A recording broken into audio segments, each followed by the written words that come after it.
Guys, welcome back. कैसे हैं आप सारे लोग? आशा करते सब अच्छे होंगे। सारे लोग जल्दी से वो कन्फर्मेशन दीजिएगा आप सभी को ऑडियो वीडियो क्लियर तरीके से जा रही है, नहीं जा रही है?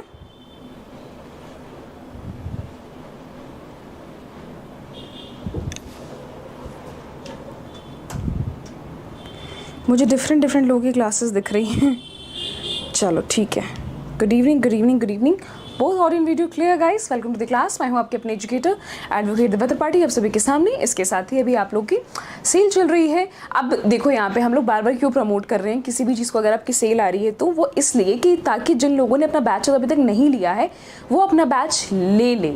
अब एग्ज़ाम आते जाएगा, एग्ज़ाम तो डिले होगा नहीं, एग्ज़ाम हमेशा आएगा। भले तुमको भटकाने के लिए 100 खबरें आएंगी कि NRA CET, बहुत सारी खबरें आएंगी भटकाने के लिए तुम्हें, जिसमें तुम्हें बड़े बड़े सारी पोस्टर्स लगे हुए दिखेंगे कि हाँ ये हम बताते हैं आखिर क्या है इसका सच, जो कि बहुत ही 2 शब्दों में उसका सच बताया जा सकता है शॉर्ट्स के माध्यम से।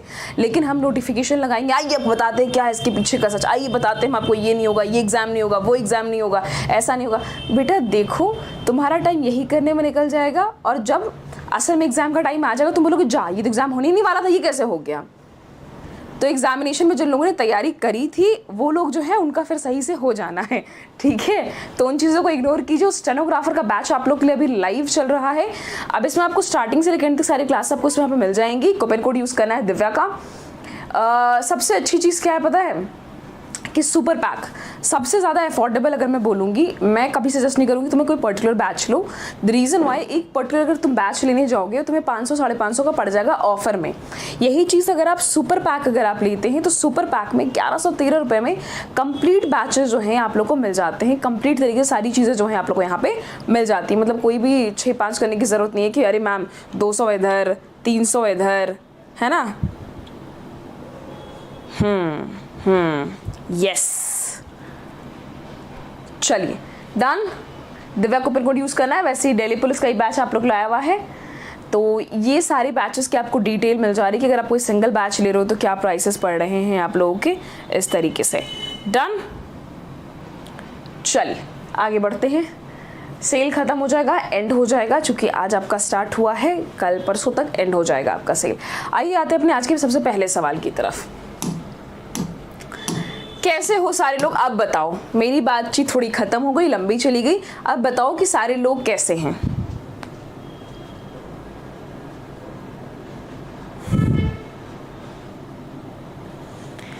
मैं first class with you. Hello ma'am, good ma'am, everything good ma'am, ठीक है। तो मेरी रील देख के टाइम मत व्यतीत करो। हाँ, इंस्टाग्राम को इंस्टाग्राम पे रहने दो और यूट्यूब पे पढ़ाई कर लो आके, ठीक है। दोनों जगहें जो हैं ये आपस में कनेक्ट नहीं करना है। आइए आते हैं पहले सवाल की तरफ। जवाब सबका बहुत तेज़ी से आ रहा है। क्या कह रहा है कि इसमें से किस वॉइसरॉय के दौरान पर क्या लगा था ma'am? Local self government got a flip. मतलब बढ़ावा किस उसके वक्त पे मिला था, किसको? Local self government. तो यहाँ पे एक नाम तुम्हें दिख रहा होगा, रिपन। रिपन को क्या बोला जाता है? रिपन को बोला जाता है father of local self government बोला जाता है। इसने बहुत ज़्यादा डेवलपमेंट का काम किया था। किस साइड पे डेवलपमेंट का काम किया था? म्युनिसिपैलिटीज़, म्युनिसिपल कॉर्पोरेशन, म्युनिसिपैलिटीज़ को स्टैब्लिश करने का काम। सबसे पहली बार जो इसने न्यायपालिका कह रही हूँ मैं, सबसे पहली बार जो इसने म्युनिसिपैलिटी जो स्टैब्लिश करी थी वो कहाँ पे करी थी? वो मद्रास में करी थी। कहाँ पे? मद्रास में करा था इसने। मायो भैया को तो जानते हो, मायो और रिपन। मुझे पता नहीं क्यों ऐसा लगता है कि रिपन ना हर चीज़ में घुस जाता था। हर दूसरी तीसरी चीज़ में रिपन जो है वो अपनी टांग अड़ा देता था। मायो आता है, मायो आके कराता सबसे पहला सेंसेक्स। कौन कराता है? सबसे पहला सेंसेक्स कौन कराता है? मायो कराता है। अब 1872 में, कब मैम? 1872 में रिपन आके बोलता है नहीं नहीं नहीं नहीं नहीं, इसको सुधार करना चाहिए, इसको दशकीय करना चाहिए, हमें डेसिडेस करना चाहिए। नहीं होता हम लोग प्रोजेक्ट किसी को कॉपी कर लेते हैं और फिर कहते हैं नहीं नहीं नहीं नहीं नहीं नहीं, इस प्रोजेक्ट में कुछ कमियां हैं, इस प्रोजेक्ट में थोड़ा सा कुछ सुधार करना चाहिए। तो उसको लेके क्या करता है? उसको फिर उसको बढ़िया से ऑफिशियल 10 वर्षीय सेंसेक्स का करार उसको दे देता है, ठीक है। ये काम रिपन करेगा कब? 1881 में करेगा। सेंसेस लाने का काम। तुम वैसे ही देखो, लिटिल लेके आएगा वर्नाकुलर प्रेस एक्ट लेके आएगा, और रिपन क्या करेगा, उसको रिपील कर देगा जाके। नहीं नहीं, तुमने अच्छा किया है कि वर्नाकुलर प्रेस एक्ट लेके आए हो कि कोई दूसरी भाषा में, अगर कोई अपनी भाषा में, हिंदी में, बांग्ला में, कन्नड़ में, तेलुगु में, किसी भी अपनी भाषा में अगर कोई छापता है अखबार मैगजीन, तो उस पर रोक लगाना बहुत ज़रूरी है, पुलिस एक्शन होना ज़रूरी है। लेकिन उसको हम रिपील कर देते हैं, हम बताते हैं ना उसमें क्या और अच्छा हो सकता है। हाँ, है ना। पहले तुमको मारेंगे हम चमाट खींच के। कह रहा काफ़ी परेशान हूँ मैम, जेई मेंस का डेट आ गया, आप लोगों की लाइफ मस्त है without any pressure and no tension. पहली बात कि तुम मेरी क्लास में कर क्या रहे हो, तुम जेई की स्टूडेंट हो तो ये चल रही है जीके जीएस की क्लास, तुम जेई की स्टूडेंट, तुम यहाँ पे कर क्या रहे हो, तुम मुझे इतना बताओ पहले। बाकी बातें बाद में, किसकी लाइफ में टेंशन है किसकी लाइफ में नहीं है, भतेरे टेंशन पड़े हैं यहाँ पे जीवन में, 2 मिनट सांस लेने में ना बने यहाँ पे। लेकिन तुम जेई की स्टूडेंट हो, तुम यहाँ क्या कर रहे हो, और तुम कह रहे हो मैम हमारी जीवन में बहुत टेंशन पड़ा है, जेई का एग्जाम नजदीक आ गया। अरे ना माकूल, कम से कम दिमाग में तो बैठाओ ये बात कि जेई का एग्जाम आ गया, अब तो टफरीबाजी छोड़ो, पढ़ो बैठ के। तुम जीके की क्लास में क्या करो भाई, जीडी की क्लास चल रही है, एसएससी जीडी की, नालायक।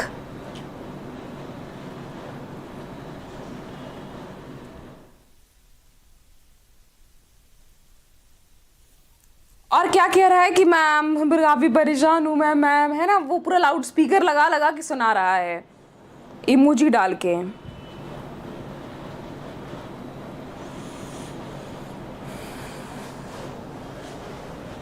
चलो ध्यान दो।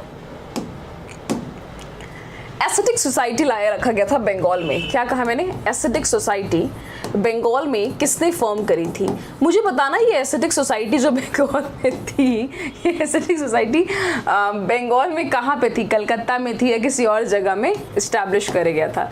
पहले कलकत्ता और अभी क्या है ये आपका कोलकाता।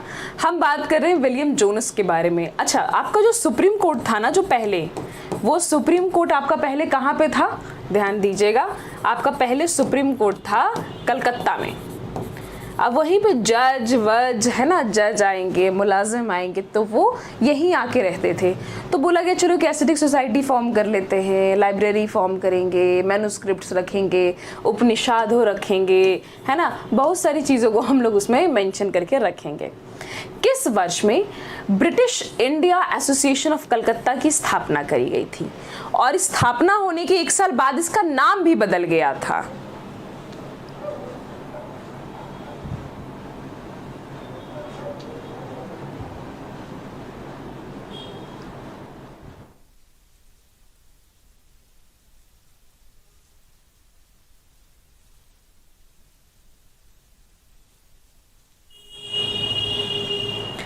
ठीक है, 1851, यस 1851। इसको मैं क्या जोड़ सकती हूँ क्या लैंड होल्डर सोसाइटी के साथ। बड़े परेशान लोग थे भैया, किससे परेशान थे पता है, बताओ किससे परेशान थे, जमींदारों से और किससे। बर्लिन कमेटी जो है ये कब फॉर्म हुई थी, इसके अलावा ये इंपॉर्टेंट है कि मैम ये कौन लोग थे। भैया देखो, कुछ स्टूडेंट लोग थे जो आप पढ़ाई करने गए थे। तुम तो कहते ना कि भारत के पास पैसा नहीं है, हम गरीब हैं, तुम गरीब हो जिनके पास पैसा नहीं है। पहले भी लोग जाते थे पढ़ने के लिए, ठीक है, पहले भी जाते थे लोग पढ़ने के लिए।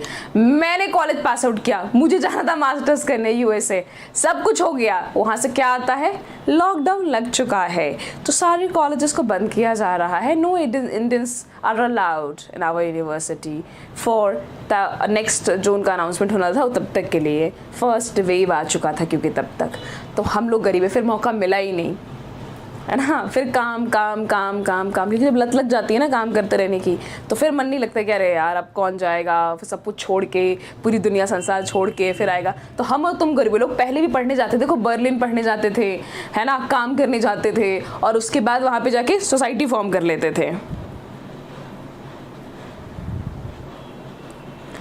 मैम आप शादी कब कर रही हैं, मोहित भैया तुम पढ़ो ना, तुम मैम की शादी के पीछे काहे पड़े हो, काहे बताएगी कब शादी कर रहे हैं। मैम 15 तो ऑप्शन में है ही नहीं, एकदम सही बात बोले हो, एकदम सही बात बोले हो।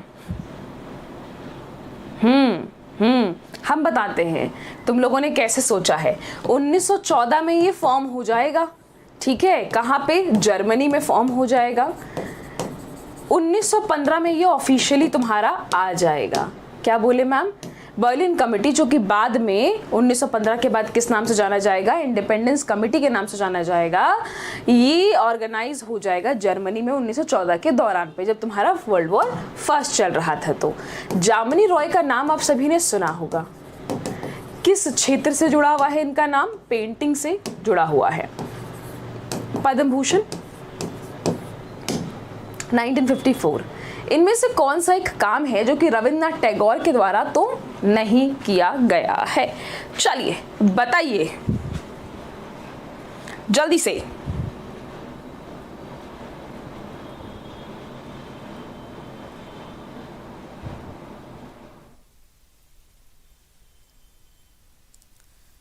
प्रणाम, खुश रहिए, आबाद रहिए।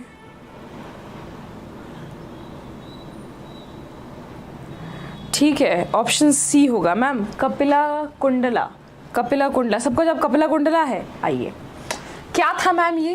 अरे तुम अगर दुखी नहीं हो और अगर तुमने बी प्राक के गाने सुन लिए हैं तो तुम दुखी हो जाओगे, और जब तुम लास्ट में 2-3 घंटे सोचने के बाद, गाना सुनते रहने के बाद रिपीट मोड में सोचोगे कि मैं क्यों सुन रहा हूँ इस गाने को, मैं क्यों सुन रही हूँ इस गाने को, मुझे क्या करना है, मुझे कौन सा, मतलब अपन ना किसी रिलेशन में, ना कोई छोड़ के गया है, ना कोई आया, अपन किस चीज़ के चक्कर में, अपन तो मस्त है।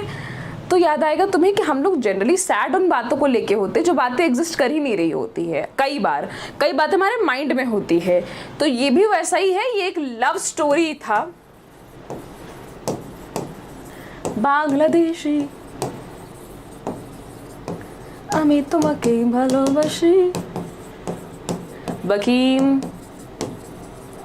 चंद्र चट्टोपाध्याय जी के द्वारा इसको लिखा गया था। बात समझ में आ गई सभी को?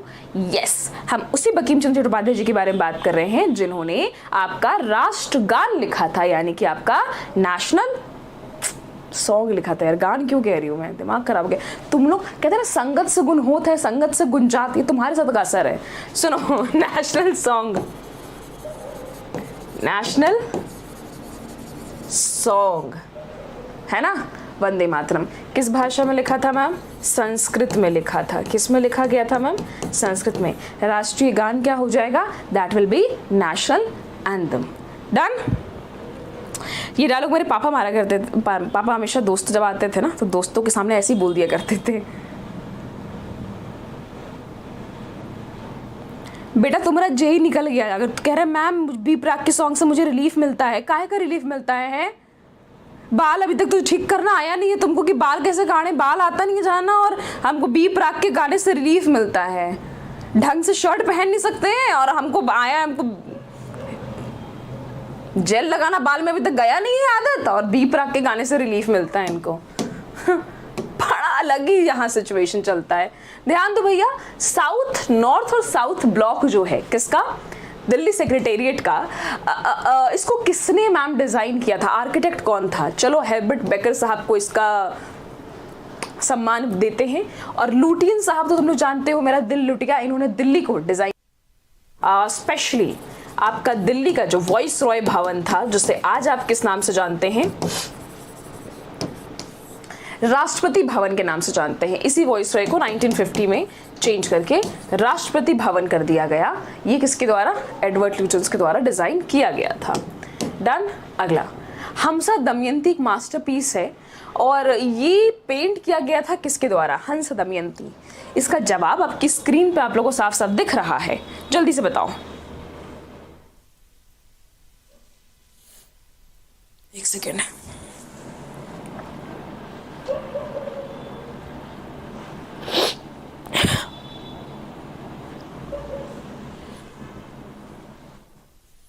जल्दी से। Thank you Dubey ji. Ma'am Raja Ravi Varma और ए टैगोर, मेरे पास दो नाम जो हैं ये सामने आए हुए हैं, ठीक है। राजा रवि वर्मा ने इसको पेंट किया था 1899 में।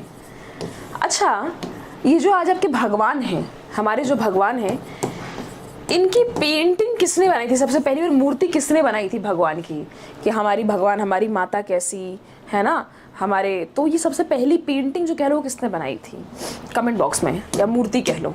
आगे, वंदे मातरम किसके द्वारा लिखा गया है? अभी जस्ट हमने बताया था आपको इसके बारे में कि बंकिम चंद्र चट्टोपाध्याय जी ने लिखा वंदे मातरम। किस भाषा में लिखा मैम? संस्कृत में। वंदे मातरम सजलम सुफलम मलयज शीतलम शस्य श्यामलम मातरम। अब रविन्द्रनाथ टैगोर जी ने क्या लिखा मैम? नेशनल एंथम लिखा। आपका राष्ट्रगान किसने लिखा है? ध्यान देना, राष्ट्रगान किसने लिखा है? तो वो रविन्द्रनाथ टैगोर ने लिखा है। यहां बात समझ में आ गया? वंदे मातरम संस्कृत में किसने? बंकिम चंद्र चट्टोपाध्याय ने लिखा है। ये बातें क्लियर हुई। ये पूछा जाता है किस बुक से इनमें ये लिखा था? आनंद मठ नाम की इनकी किताब थी, उसी में ये संरचित किया गया था। उस दौरान पे इसको लाया गया था लोगों का हौसला अफजाई करने के लिए, जो लोग देश के लिए लड़ाई लड़ रहे हैं, है ना, देश की आज़ादी के लिए जो लोग हैं, उनको उनकी हौसला अफजाई करने के लिए लिखा गया था उस दौरान पे। इसका लिरिक्स जो है, जो ट्यून जो है, वो रविन्द्रनाथ टैगोर ने बाद में सेट किया था। बात समझ में आ गई? आई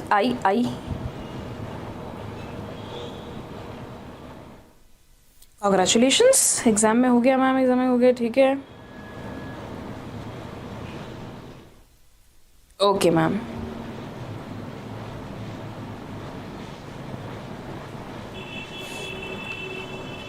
बफरिंग बेटा सर तुम्हारी साइड से हो रही होगी और किसी की साइड से नहीं हो रही है। कलकत्ता, बॉम्बे, मद्रास के उच्च न्यायालय में जो स्थापित हुआ हाई कोर्ट, वो कब स्टैब्लिश होता है? सबसे पहले कलकत्ता में बैठाया गया, ठीक कुछ दिनों बाद फिर बॉम्बे और मद्रास से बैठाया गया। 1861। कब कहा मैम? 1861। वेरी वेरी गुड, बहुत बढ़िया बहुत बढ़िया। तो इसको आप ऐसे भी लिख सकते हो कि ma'am Indian high court act, Indian high court act 1861, जिसके जरिए ये हाई कोर्ट आपके स्टैब्लिश करे गए थे। अब चूंकि मैं हाई कोर्ट्स के बारे में बात कर रही हूँ, let's talk about the first bank in India. पहला बैंक जो है भारत में कब आया था? ऑफ नहीं बोल रही हूँ, इन बोल रही हूँ, ध्यान रखना।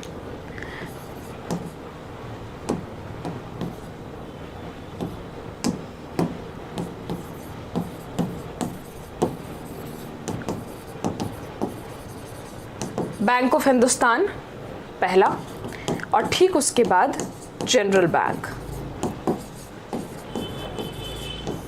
ठीक है, किसके द्वारा लाया गया था? अलेक्जेंडर कंपनी के द्वारा स्टैब्लिश किया गया था। फिर आपकी आएगी औध बैंक, है ना, ये सब आपकी फिर आपके वापस में आती रहेंगी। लेकिन जब पहला बैंक का बारी आएगा तो क्या हो जाएगा मैम? वो बैंक ऑफ हिंदुस्तान। ए नहीं था, ओ था, उन लोगों ने ओ लगा रखा था। बात समझ में आई सभी को?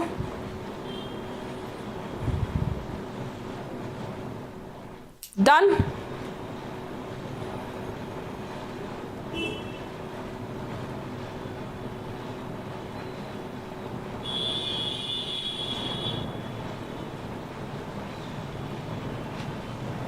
सही बात है बेटा, तुम्हारा भविष्य संकट में आ जाए क्योंकि तुम अपनी नज़रों पे कंट्रोल नहीं रख पाते हो, है ना। नज़रें देख के तुम्हारे हाथ फड़फड़ाने लगते हैं, आंखें फड़फड़ाने लगती है ना, तुम्हारे हाथ पांव कांपने लगते होंगे, तुम्हें 2 मिनट में मिर्गी के झटके आ जाते होंगे मैम को देख के। इसीलिए तो मैम से पढ़ के भविष्य बर्बाद हो जाए, क्योंकि हम आपको देखते ही खो जाते हैं, आप में झटके आ जाते होंगे, तुम्हें आंखों से दिखाई नहीं देता होगा, है ना।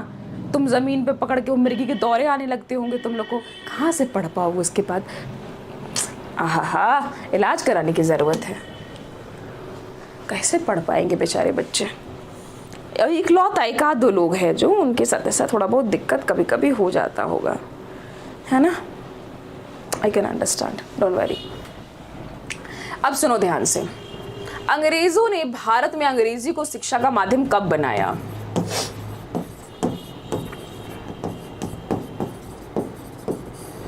वो डिस्पैच में लिखने के लिए लिख रही हूँ, लेकिन यहाँ पे ध्यान रखना 1835 में।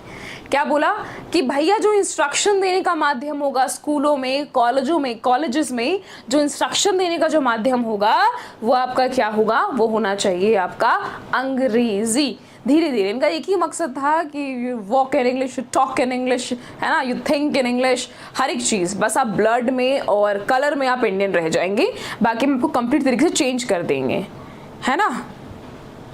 Yes yes yes, very very good, done done. चलो अगला, तो 1835 ये समझ में आ गया। ध्यान दीजिएगा, किसकी वॉइसरॉयशिप में हाईकोर्ट एग्जिस्टेंस में आया था, मतलब 1861 में पूछ रहा है कि इस दौरान पे किसकी सत्ता चल रही थी। जब हाईकोर्ट आया था ना 1861 में, तो उस दौरान पे किसकी सरकार है, सरकार तो नहीं बोल सकते, सरकार तो हम आज के टाइम पे बोलते हैं, लॉरेंस बिश्नोई। क्या बोला, लॉरेंस बिश्नोई। बात समझ में आ गई यहाँ तक। चलो आगे बढ़ते हैं, नेक्स्ट वन। संपूर्ण क्रांति चाहिए, क्या चाहिए, संपूर्ण क्रांति चाहिए हमें। ये सबसे पहली बार ये कंसेप्ट किसने दिया था, जयप्रकाश नारायण ने दिया था। किसने, जयप्रकाश नारायण ने। भैया सत्ता हिला के रख दी थी। इन्हें लोक नायक भी बुलाते थे और लोगों का नायक भी इन्हें बुलाते थे। आगे देखिएगा, देवदास के ऑथर कौन है, देवदास, पारो वाली मेरी पारो,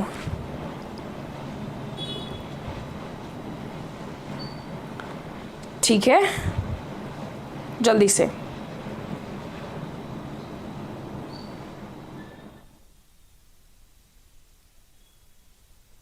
शरद चंद्र चट्टोपाध्याय। अब ध्यान से सुनो, शरद चंद्र मतलब चट्टोपाध्याय जी जो थे, ये इन्होंने जो देवदास लिखी है क्या थी, एक रोमांटिक नॉवेल। पारो, देवदास मूवी तो सबको याद होगी, बंगाली रोमांटिक नॉवेल थी। तो आपको समझ में आ गया होगा मैम किस भाषा में है। यस, जब खुद 17 साल के थे तब। मैग्ना कार्टा भारत के एजुकेशनल किसको बोला जाता है, पहले समझो कि मैग्ना कार्टा किसको बोला जाता है। मैं 1000 बार समझा चुकी हूँ, वापस समझा रही हूँ। मैग्ना कार्टा का मतलब होता है इंपॉर्टेंट डॉक्यूमेंट।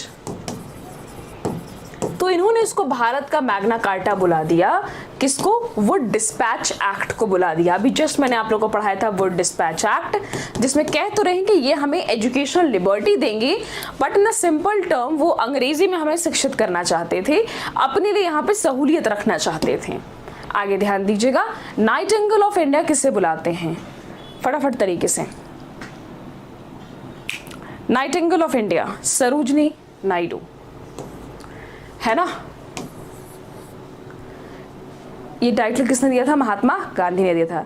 कोकिला, ये किसने, कोकिला बोलती है मुझे वो याद आ जाता है एक, अरे वो कौन से एक सीरीज में तो खिचड़ी आता था ना शायद, इसमें मेरी सुरली, मेरी सुरीली, मेरी कोकिला, कंठावरन कुछ ऐसे बोलता था ना वो।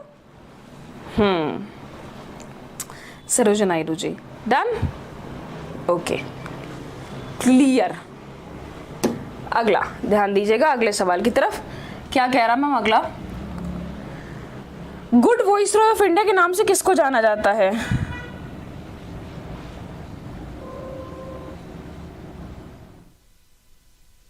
जल्दी से।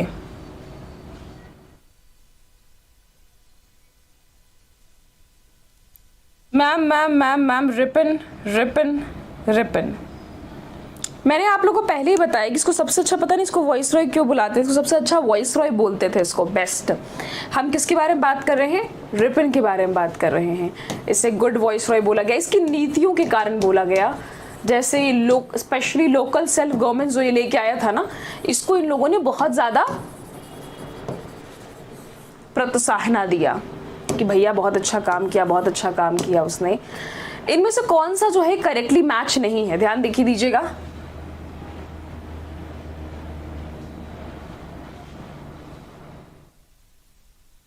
क्या चला गया आंखों में,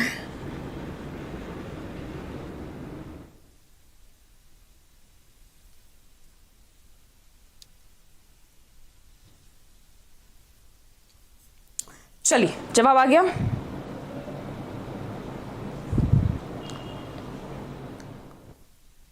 कोई ना बाबा, क्यों सॉरी, हट, मैं मजाक करती हूँ। ऑप्शन बी क्या है ma'am? India wins freedom Surendranath Banerjee. गलत है। क्या होगा India win freedom ma'am? Abul Kalam Azad. ये कांग्रेस में 6 साल तक इन्होंने एज अ प्रेसिडेंट इन्होंने सर्व किया था फॉर 6 ईयर। ठीक है, ध्यान रखना।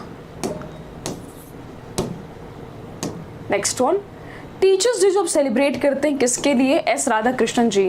ध्यान रखिएगा, इनके बारे में अगर आप पढ़ने जाएंगे तो आपको समझ में आएगा कि इस व्यक्तित्व के पीछे कितना कुछ है। साका एरर जो है, आपका जो कैलेंडर जो हम लोग फॉलो करते हैं, हिंदी वाला जो कैलेंडर हम लोग जो फॉलो करते हैं वो हम शाका एरर वाला फॉलो करते हैं। ठीक है, ऐसे तो संडे मंडे जर्जियन कैलेंडर में आता, तुम देखते हो हमारा चंद्रमा के हिसाब से चलता है।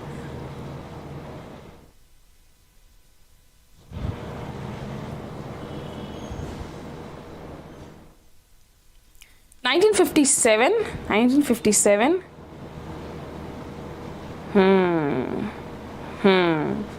यस। अच्छा, इसका पता है कनिष्क राजा शाका रूलर थे ना? कनिष्क किस? कनिष्क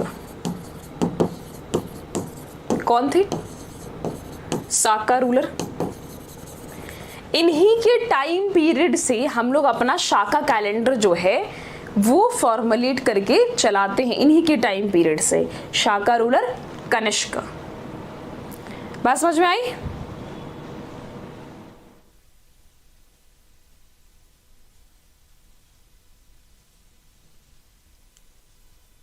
अगला, वंदे मातरम किसने शुरू किया था? ओके, 1905 में इसको एडिट करना किसने शुरू किया था? औरोबिंदो घोष ने। इसको एडिट करना किसने शुरू किया? औरोबिंदो घोष ने। जल्दी से बताइएगा। लाला लाजपत राय। कौन कह रहा है लाला? मार खाएगा। कौन बोल रहा? वंदे मातरम पूछे हैं। Vipin Chandrapal. Vipin Chandrapal, very very good, Vipin Chandrapal. और क्या मैंने बोला? 1905 में इसको एडिट करना किसने शुरू किया था? अरबिंदो घोष जी ने। अगला, नील दर्पण जो है इसके ऑथर कौन रहे थे? दीनबंधु मित्रा। नील की खेती का बड़ा तगड़ा विरोध हो रहा था। नील की खेती स्पेशली जो विद्रोह अपने चरम पे पहुंचता है, ये पहुंचता है कहां से? चंपारण।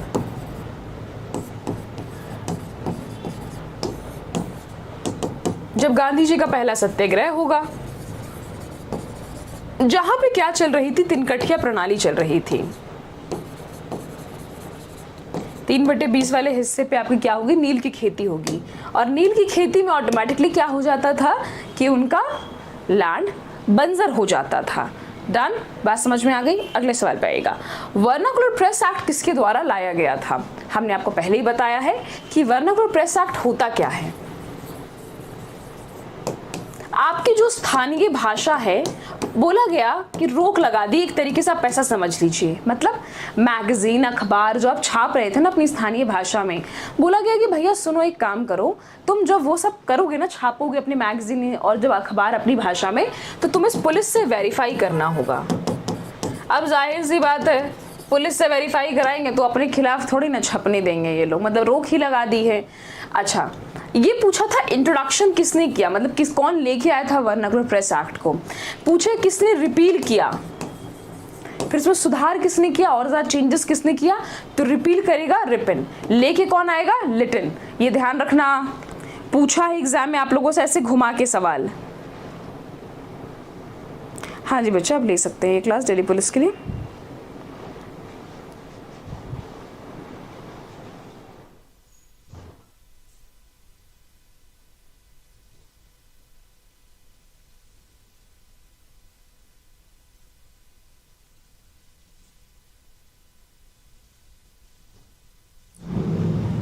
ठीक है। Who is the author of the book glimpses of the world history? जल्दी से बताइएगा। Who is the author of the book glimpse of world history?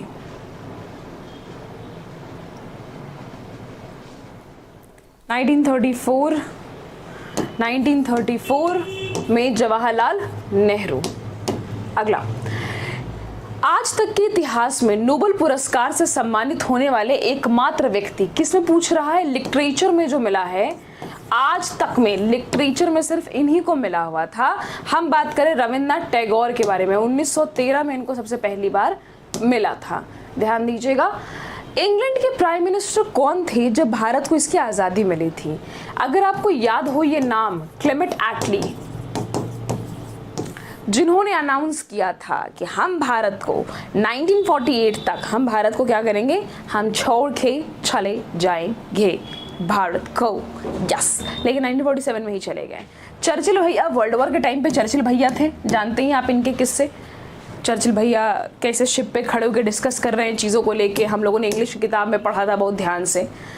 सूरज और पृथ्वी के बीच की दूरी को लगभग कितना बोला गया है? जल्दी से बताओ, जल्दी से। सुनो बेटा, तुम जानबूझ के तुम चाह रहे हो कि मैम जो है वो अपना रिप्लाई दे, तो एक बात सुनो, जो सच में फेमस है या नोन फेस है और जो अननोन फेस है या फिर अननोन वॉइस है, तो वो लोग को जब रिकॉग्नाइजेशन चाहिए होता है तो वो क्या करेंगे? They will indirectly pinch you या रोस्ट यू, सो दैट कि तुम्हारे नाम से ही सही लोग हंसे ही, देखे ही, एटलीस्ट उनको देख ले, है ना, उनकी बातों को सुन ले। वो कहते हैं ना, टू बी हर्ड, वो वाली बातें हैं। बात समझ में आई? तो stop publicity.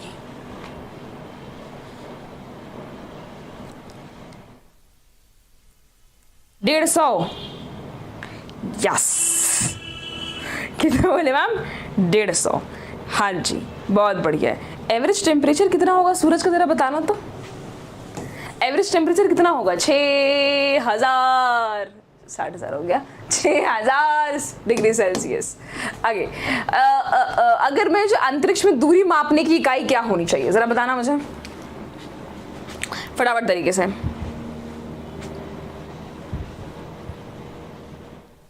Distance light travel in a year is known as a light year. 1.5 रुपया लेगा। अरे हाँ, ये वाला बड़ा मस्त था, 1.5 रुपया लेगा। लाइट ईयर बोलते हैं उसको। तुम्हें कितने लाइट ईयर लगेंगे पहुंचने में? ध्यान दीजिएगा। इनमें से कौन सा प्लैनेट है जो वो रिंग है, हमेशा जो बड़ा ही खूबसूरत लगता है, बड़ा ही खतरनाक होता है, बड़ा ही गुस्सैल होता है? सैटर्न, शनि देवता। भैया कुछ तो बोलने में भी डर लगे हमको, तो वैसे ही मेरा शनि भारी रहे, जाने क्यों। खैर, ध्यान देना। तो बड़ा ही खूबसूरत जगह है, डायमंड की भी बारिश होती है, हर एक चीज़ है, लेकिन इससे पंगा लेना बाबा रे बाबा, भरोसे में नहीं है। तो बोले हम किसके बारे में मैम? सैटर्न के बारे में। बड़ा खूबसूरत डायमंड की वर्षा, कार्बन ऑब्वियसली, और रिंग्स के साथ घिरा हुआ है। अभी जो मैक्सिमम सैटेलाइट है आपके पास, इसके पास है, शनिदेव के पास है। ध्यान रखिएगा। ये सवाल बड़ा पूछता है आप लोगों से कि बताओ अर्थ की ट्विन सिस्टर कौन है, तो तुम जाके बता देना कि मैम वीनस है। ठीक है। अगला, maximum number of railway division जो कनेक्टेड है, कौन सा शहर जो है ये maximum number of railway division से कनेक्टेड है? जल्दी से।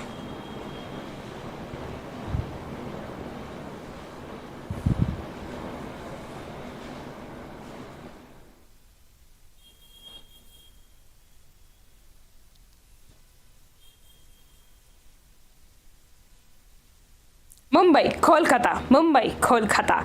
सबके अपने अपने जवाब आ चुके हैं।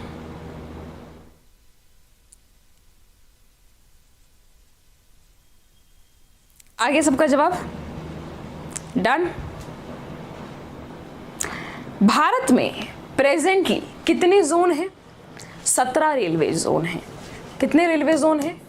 17 रेलवे जोन हैं। अगर मैं आपसे पूछूं कि सेंट्रल, ध्यान से सुनना मेरी बातों को, central and western railway zone का हेडक्वार्टर कहाँ है, तो आप मुझे क्या बताइएगा? अगर मैं आपसे पूछूं कि सेंट्रल और वेस्टर्न रेलवे जोन कहाँ है, तो आप मुझे क्या बताइएगा? जवाब दो बालक जरा।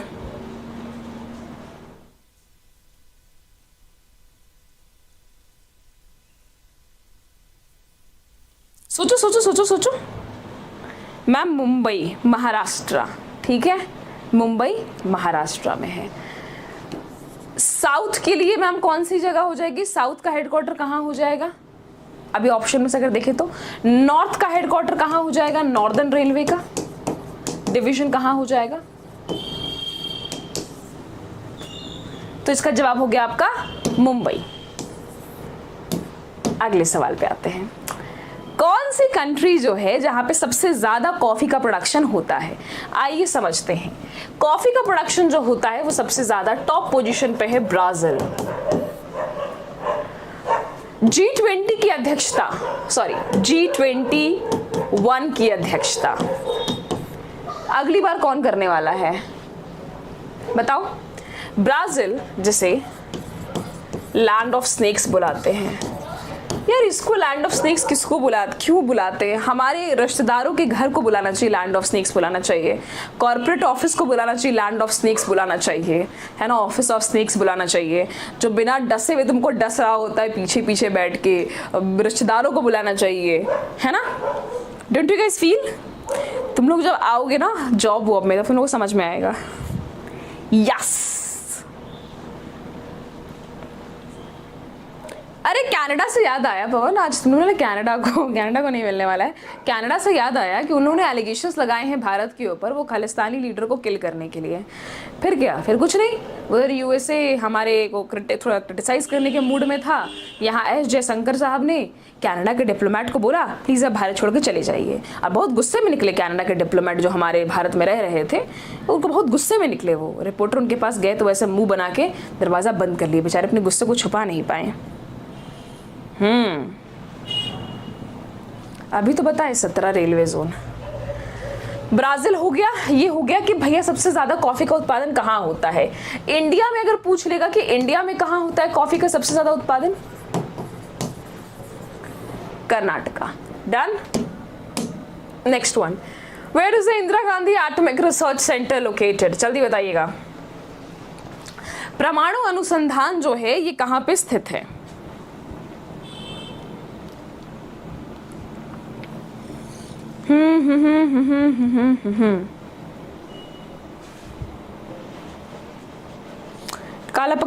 कालापक्कम Bhabha atomic research centre.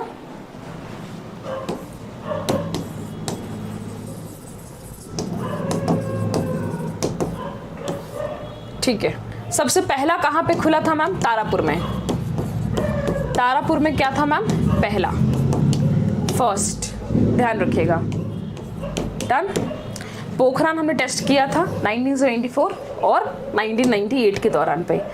Central rice research centre कहाँ स्थित है? इसका जवाब भी बड़ा आसान है।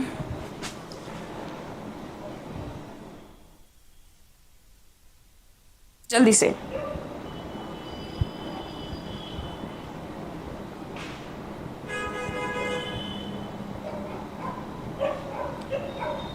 कटक।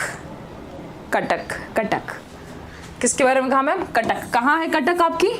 उड़ीसा में है। एक सवाल आप लोगों से प्रीवियस ईयर पेपर में पूछा गया था कि इंटरनेशनल, ये तो हो गया भारत का, इंटरनेशनल राइस रिसर्च सेंटर कहाँ पर है? तो ये क्या बताओगे? मनीला में है। अब मनीला कहाँ है मैम? ये मनीला में है। और मनीला कहाँ है? मनीला है फिलीपींस में। मनीला कहाँ है? फिलीपींस में। राइस के प्रोडक्शन में ध्यान देना, राइस के प्रोडक्शन में चाइना पहले है, फर्स्ट चाइना है, सेकंड नंबर पे इंडिया है। और इंडिया में सबसे ज्यादा राइस का उत्पादन कौन करता है मैम? इंडिया में सबसे ज्यादा करता है तुम्हारा पश्चिम बंगाल। पश्चिम बंगाल तुम्हारा फर्स्ट है और इसे राइस बोल बुलाते हैं। फर्स्ट है राइस प्रोडक्शन में।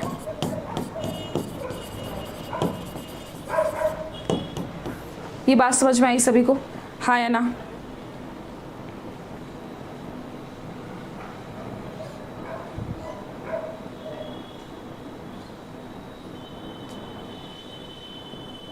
बहुत बढ़िया। Done, clear.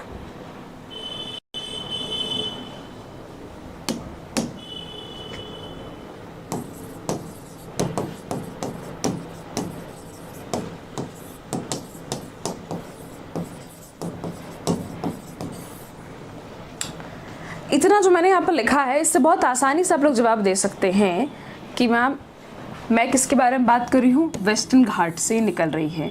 अब वेस्टर्न घाट बोले तो कहाँ मैम, महाराष्ट्र। कहाँ से मैम, महाराष्ट्र। एक बात बताइएगा, अमरकंटक से कौन सी नदी निकलती है? अमरकंटक से कौन सी नदी निकलती है? अमरकंटक से कौन सी नदी निकल रही है?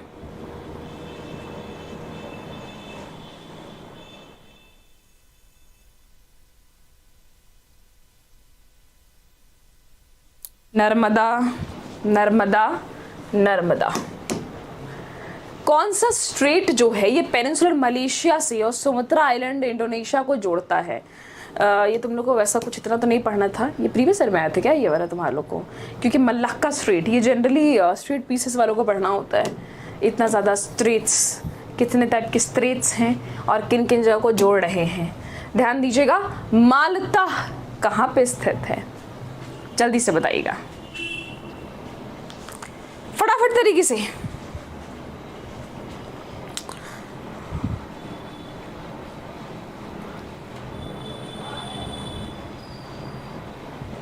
तुम लोग सोचो कभी जाके कहीं पे फंस गए तो कैसा लगेगा तुम लोग को? कैसा लगेगा तुम लोग को? मेडिटेरियन सी, मेडिटेरियन सी, छोटा सा एक आइलैंड, छोटा सा एक आइलैंड, अपने आप में यूरोपियन यूनियन से एक छोटा सा इंडिपेंडेंट आइलैंड। और अगर वहां पे जाके आप फंस गए तो अब ऋतिक रोशन तो ऐसा हवाई जहाज के लिए तो हाथ नहीं फैलाओगे ऋतिक रोशन अमीषा पटेल की तरह, है ना? मैम सीजल के लिए बैचेस कब से स्टार्ट होंगे? बेटा आई गेस स्टार्ट हो चुके हैं आपके सीजल वाले बैचेस ऑलरेडी।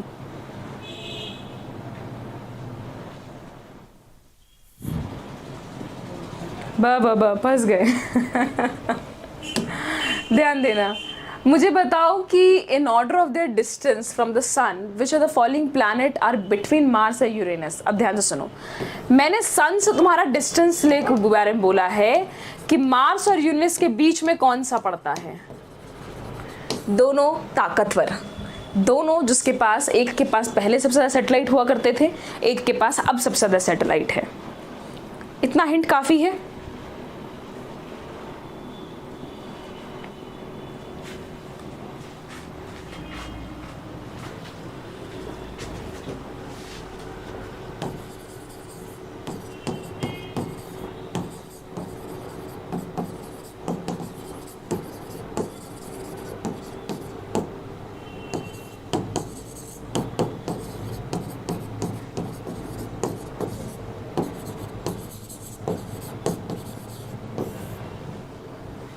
क्या बोला मैम? Jupiter and Saturn. क्या लिखा है मैंने वो मैंने इंग्लिश में लिखा है, हिंदी वाला मैं शॉर्ट्स में बता दूंगी तुम लोग को। ये मेरी इंग्लिश वाली जनता के लिए है। My very educated mother just served us noodles. मुझे लगता है ये इंग्लिश वाली जो हमारी जो संख्या है, हमारे साउथ इंडियन स्टूडेंट, उनको ये बहुत कैची लगेगा, है ना? My very educated mother just served us noodle. क्या क्या बन जाएगा जरा बताना? बन जाएगा? बन जाएगा तो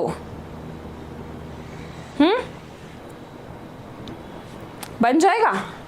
मर्क्यूरी बन गया। मर्क्यूरी के बाद कौन सा प्लैनेट आता है बताओ? मर्क्यूरी के बाद कौन सा प्लैनेट आता है?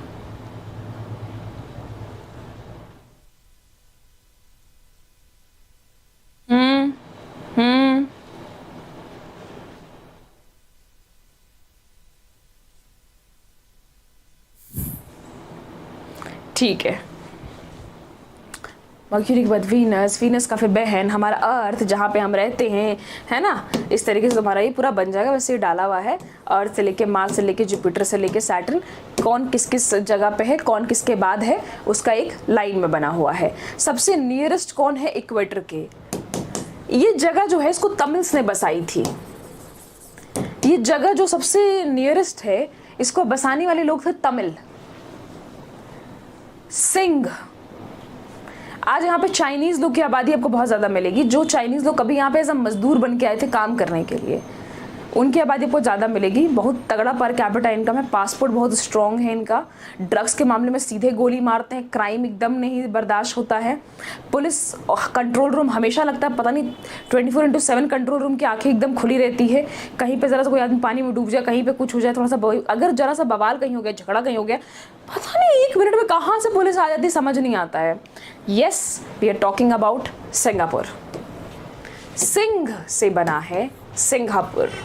आप यहाँ पे जाएंगे, आपको यहाँ पे जो लैंग्वेजेस आपको लिखी हुई मिलेगी, वो क्या क्या मिलेंगे आपको। तमिल में लिखा हुआ मिलेगा आपको, हाँ बोर्ड वगैरह है दुकान के नाम से, तमिल में लिखा हुआ लिखेगा, चाइनीज में दिखेगा and English. Done done done.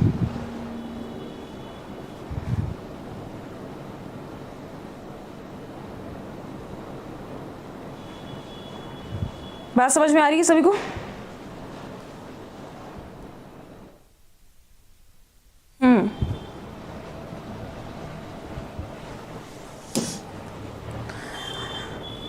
तुम लोग सब मेरे इंस्टाग्राम पे हो क्या? पढ़ाई करो।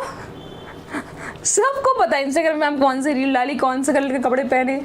अंडमान और निकोबार आइलैंड को सेपरेट हो रहा है एक दूसरे से 10 degree channel, bay of Bengal. अच्छा, लक्षद्वीप आइलैंड में किस पे रेफर करूंगी, अरबिक सी पे कर सकती हूँ कि बे ऑफ बंगाल में?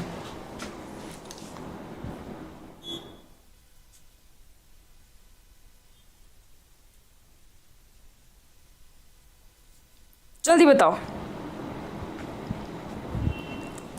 लक्षद्वीप आइलैंड जो ग्रुप है वो किस में जाएगा? अरबिक सी में जाएगा, अरेबियन सी में जाएगा, किस में जाता है? अरेबियन में जाएगा। किस में जाएगा? अरेबियन में जाएगा। अरे क्या हो गया ये? अच्छा इधर गलत दिया हुआ है, चलो ठीक है, तब ठीक है, मैक्सिको लिखा हुआ है पीछे। फ्रेश वाटर लेक जो है वो कौन सी है? वुल्लार लेक। कहाँ पे है? जम्मू कश्मीर में है वुल्लार लेक। अब फ्रेश वाटर बोले तो क्या मैम? मीठे पानी की झील। कहाँ मैम? मीठे पानी की झील। इसमें से एक लेक है, सांभार लेक है, जो कि सॉल्ट लेक है। कहाँ का है मैम ये? नमकीन झील है, खारे पानी की झील है। मुझे बताओ एक मैन मेड झील के बारे में बताओ आप लोग।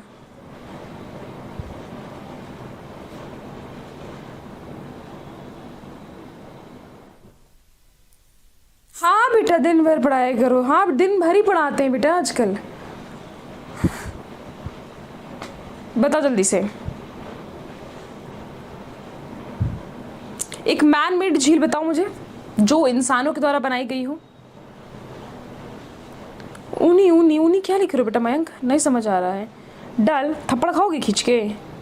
गुरु गोविंद वल्लभ पंत सागर। ठीक है ठीक है, गुड गुड गुड। अच्छा, इस वुलर झील का जो पानी आता है वो पानी किस नदी से आता है? कभी ये पूछ रहे तो क्या जवाब दोगे कि वुलार झील जो तुमने बोला मीठे पानी की झील, इसका पानी कहाँ से आता है? झेलम। कहाँ से? झेलम। अगला, लार्जेस्ट प्रोड्यूसर कौन है वीट का भारत में? आइए, राइस का तो हमने अभी जस्ट देखा कि मैम राइस पे तो मैम पश्चिम बंगाल आ चुका है।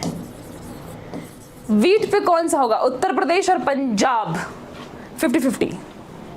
और आपकी एक लाइफलाइन होती है यहाँ पे खत्म। उत्तर प्रदेश पंजाब, उत्तर प्रदेश पंजाब। जिन लोगों ने तुक्का मारा है उन लोग तुम्हारा क्या होगा भगवान मालिक है। ठीक है, उत्तर प्रदेश का बहुत स्टेपल फूड भी है क्या आपका? Wheat.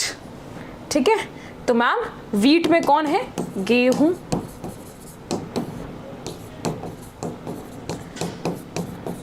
Uttar Pradesh.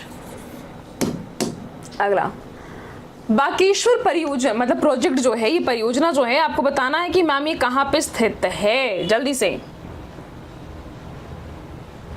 Most reliable project पश्चिम बंगाल में कोल प्रोजेक्ट हो। हम बात कर रहे हैं किसके बारे में? पश्चिम बंगाल के बारे में। बात समझ में आ गई सभी को?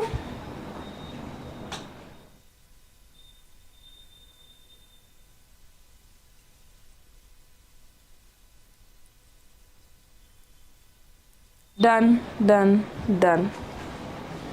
Yes ma'am, clear. ओके।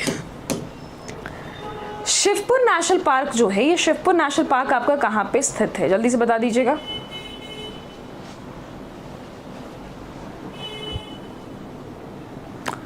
झीलों का शहर किसको बुलाते हैं? यार बहुत सबका सरनेम ना एक ही जैसा हो गया। झीलों का शहर तो उदयपुर को भी बोल सकते हैं। चलो भैया मध्य प्रदेश में आ जाते हैं, भोपाल पर आ जाते हैं। नवाबों का शहर इसको बोलने जाएंगे तो फिर लखनऊ भी उठ के आ जाएगा, बोलेगा हमको काहे नहीं बोले। हाँ तो भोपाल में है। अब चूंकि नेशनल पार्क के बारे में बात हो रहा है तो ध्यान रखना,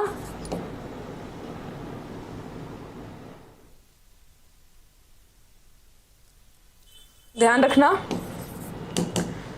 कि नेशनल पार्क सबसे ज्यादा कहां पर है? मैक्सिमम नेशनल पार्क आपका यहीं पर है, ध्यान रखो। अब चूंकि तुमको पता है कि नर्मदा जो है वो क्या है, इसकी लाइफलाइन है, तो नर्मदा के पास कौन सा नेशनल पार्क है? नर्मदा के पास है तुम्हारा कान्हा नेशनल पार्क। नर्मदा के किनारे है आपका कौन सा? Kanha national park. बात समझ में आई?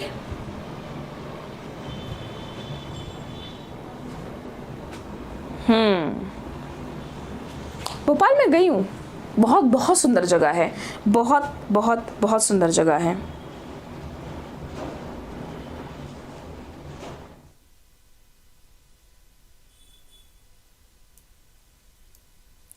Bye the way SSC CGL tier 1 का मैम, एसएससी टीयर 1 का प्री का रिजल्ट आ गया मैम, सीजीएल का रिजल्ट आ गया। यस सीजीएल का रिजल्ट आ गया, जल्दी जाओगे चेक करो फटाफट करके सारे लोग जाके। ओके चलो bye bye guys, take care everyone, thank you.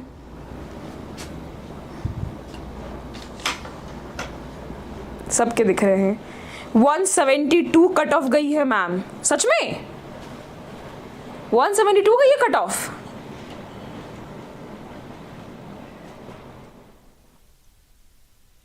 खुश हो जाओ। चलिए गाइस सेशन को यहाँ पे एंड करते हैं। इसके साथ ही आप लोग को बता दें क्या बैचेस आप लोग को मिल रहे। देखो तुम लोग बैच तो लोगे, अब यही कूपन कोड यूज करके बैच लेना। बैच तुम लोग सब लोगे, मुझे अच्छे से पता है, लेकिन अगर ये कूपन कोड यूज करके नहीं मिले ना मेरे को बैच में, तो फिर देखना दिव्या कूपन कोड आप लोग को यूज करना है यहाँ पे पेड बैच के लिए, जो आपको डिस्काउंट मिलेगा, और टेक्स्ट बुक पास के लिए दिव्या पास। वैसे फिलहाल आपका ऑफर चल रहा है, तो आप लोग को बैच में ही पास प्रो जो है आप लोग को मिल जाएगा। इसी में आप लोग को पास प्रो मिल जाएगा जब आप दिव्या कूपन कोड यूज करेंगे। तो समझ में आई बात? यस मैम, अभी सेल भी चल रहा है आप लोग का। मेरा क्लियर हो गया गोलू, कांग्रेचुलेशंस। जल्दी जाओ जाके जल्दी चेक करो सीजीएल का अपना रिजल्ट चेक करो फटाफट से जाके, कितना कितना क्या क्या किसका किसका हुआ है, जल्दी बताओ मुझे। चलो bye bye, take care everyone, thank you so much.